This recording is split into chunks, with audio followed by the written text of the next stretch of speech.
السلام علیکم دوستو، میں امید کرتا ہوں آپ سب خیریت سے ہوں گے۔ دوستو، آج کی اس ویڈیو میں ہم آپ کو یہ بتائیں گے کہ استغفار کی فضیلت، اور یہ بتائیں گے کہ استغفار کے فوائد کیا ہیں۔ جو رمضان المبارک کے دوسرے عشر میں استغفار پڑھا جاتا ہے، اس کے بہت زیادہ فضائل و برکات ہیں اور اس کی فضیلت بھی زیادہ ہے۔ تو رسول صلی اللہ علیہ وآلہ وصحبہ وسلم کی دعا، جو استغفار کے نبی علیہ السلام فرماتے تھے، جس نے استغفار کو لازم کر لیا تو اللہ اسے ہر غم و تکلیف سے نجات دے گا اور ہر تنگی سے نکلنے کا راستہ پیدا فرما دے گا۔ اسے ایسی جگہ سے رزق عطا فرمائے گا جہاں اسے وہم و گمان بھی نہ ہوگا، اور کہا کہ اپنے رب سے معافی مانگو کہ وہ بڑا معاف کرنے والا ہے۔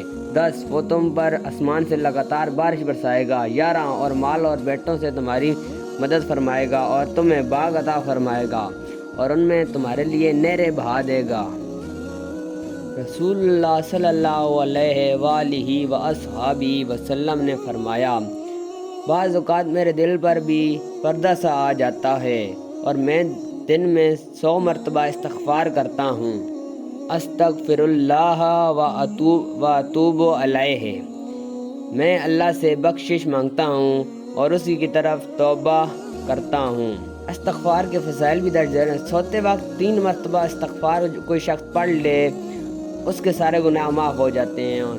استغفر اللہ الذی لا الہ الا اللہ والحی القیوم واتوب علیہ، جو شخص سوتے وقت 3 مرتبہ یہ دعا پڑھ لے، اس کے سارے گناہ معاف ہو جائیں گے، خواہ سمندر کی جھاگ، ریت کے ذرات اور درختوں کے پتوں کے برابر بھی کیوں نہ ہوں۔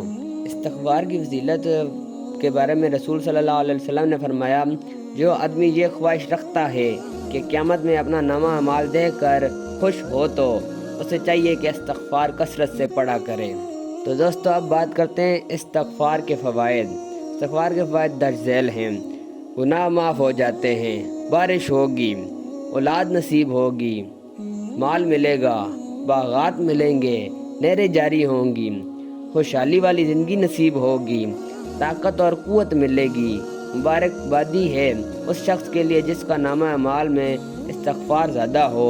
ابن ماجہ میں یہ حدیث بھی ہے، جو پابندی سے استغفار کرے گا تو اللہ اسے ہر غم اور ہر تکلیف سے نجات دے گا، ہر تنگی سے نکلنے کا راستہ پیدا فرمائے گا اور اسے ایسی جگہ سے رزق دے گا جہاں سے اسے وہم و گمان بھی نہ ہوگا،